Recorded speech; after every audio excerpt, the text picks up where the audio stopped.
Okay, we've got videos today on the carb. We've actually got the carb completely tore down, and I'm going to show you how to put it together. Tearing it down is the exact opposite procedure, obviously, as putting it together. So I didn't want to do two videos, one tear down and one rebuild, so I'm just going to do one.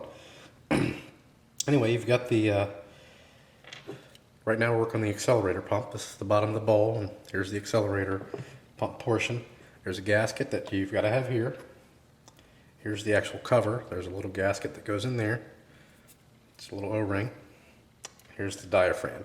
Diaphragm goes in like such, with the markings facing up. You've got that. You've got a spring that you put on there. And then you've got the pump cover. And you put the pump cover on, fit it into place. And then you put your three screws in. That's essentially it. It's really easy to take apart and clean. So put those down and you're set. Next we will move on to the, I don't know. Wait and see, but it'll be in the same video, so stay tuned. Okay, moving on, we've got the throttle valve plate. We've cleaned it up.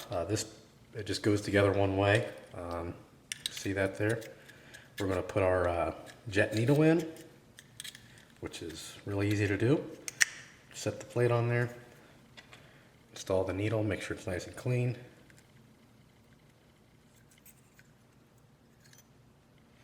Then you've got a collar and a screw that holds it in. Put that in there. Go ahead and tighten it down. I'm not sure of the torque values. I don't think they really have a torque value on this. So anyway, we've got the bottom of the carb here, and this only goes in one way. As you can see, it's angled, and so is the carb. So it goes in like such. Just slide it down in there.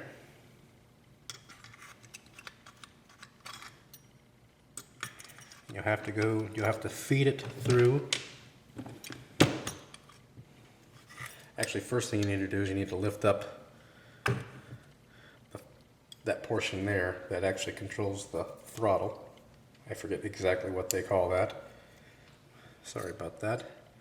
And then feed through the bottom. And there you go. It's down in there. And you're all set. And now we'll move on to the next step. Okay, once you've got it in place, you're going to need to bring this up through here. I don't know if you can see that. See how it's off there now. Slide it out a little bit. You've got two slots in there. I don't know how you can see that. This has got little rollers on it. Bring it in there, and then put a screw in now, right there with some Loctite, and that's what controls your throttle over here. So go ahead and do that, and we'll move on to the next step. Okay, also before we go on, I wanted to take the needle valve back out and show you. This can be adjusted by where you put the clip. Number 4, which is where it's at, it's a standard position, go up or down. So just wanted to show you that real quick before we move on, and then adjust that, put it back in. We're going to keep it at stock right now. I'm actually going to keep all the jetting at stock because I don't know how the bike's going to react with the new pipe. I don't know how it reacted before, but better yet with the new pipe. Yoshimura says stock, but we'll probably have to rejet. But for now, we're just going with stock settings. So stay tuned. Okay, the next step is the valve lever housing, which is what we just done. Here it is, nice and clean, new gasket in place. Simply push it on there, put your screws in, and snug them down. That's it for that portion of it, so stay tuned, we'll continue in making. Okay, continuing on, we got the bottom of the bowl here. We're going to install our leak jet, and again, I'm using stock jetting for right now because I don't know what's going to happen. It goes right here. Once I get a feel for the bike, we can determine if we need to rejet, and again, we probably will. Go ahead and snug that down. Then, next piece we're going to do Okay, now we're going to be installing the needle valve and the float. Here's the needle valve, here's the float. What you want to do is hook the needle valve into the float, like that. Set it into place. And then you take your pin for your float. Oops. Slide it into place.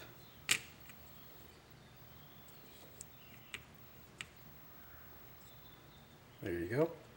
Make sure it's functional. I don't know if you can see that. There, that's installing your float. Pretty simple. Next thing will be your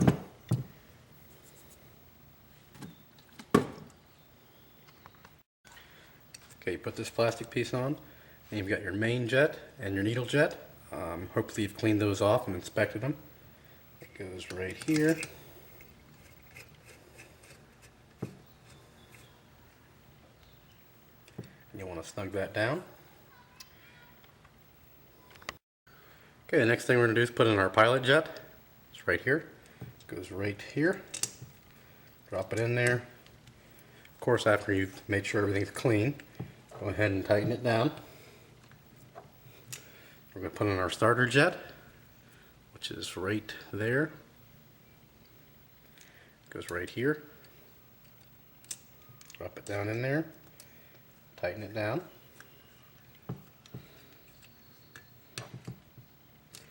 Okay, next thing you would normally do is put your adjustment screw in.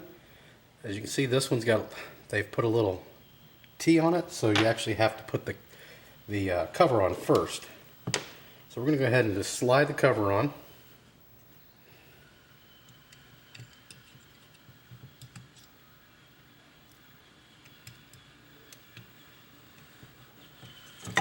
The cover will only go in one way.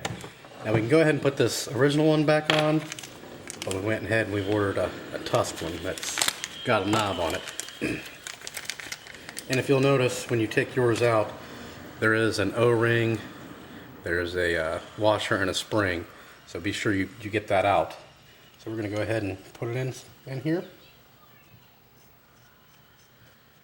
And for now, we're just going to crank it all the way down. We'll worry about the adjustments later. Just want to make sure we get it seated in there. There we go. Go ahead and put your screws in your cover, and then for the bowl, and we'll be right back. Okay, moving on. Here we go. There's a washer that goes on, and a spring. Go ahead and thread it in.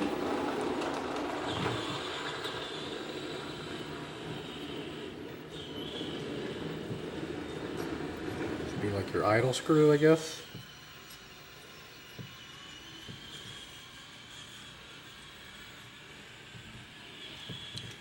There we go. And then it attaches right here, like such. Whoa.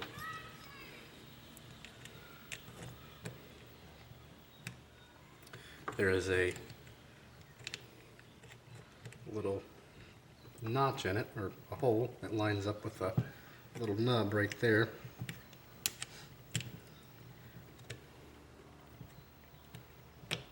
There we go. Go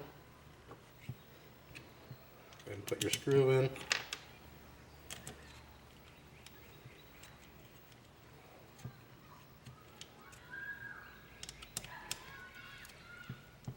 And we'll move on to the next step, so stay tuned. Okay, the last step, and we're just going to put this on temporarily because we've got to take it back off to run our throttle cables. So just slide that on, put the screws in, and then next we'll run all the new hoses.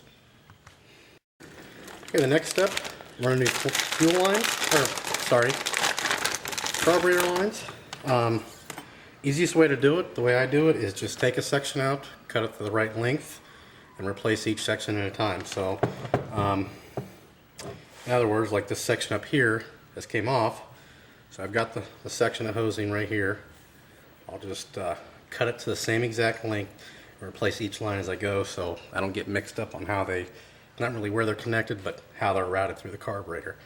So as soon as that's done, we'll come back and we'll put this puppy in the bike.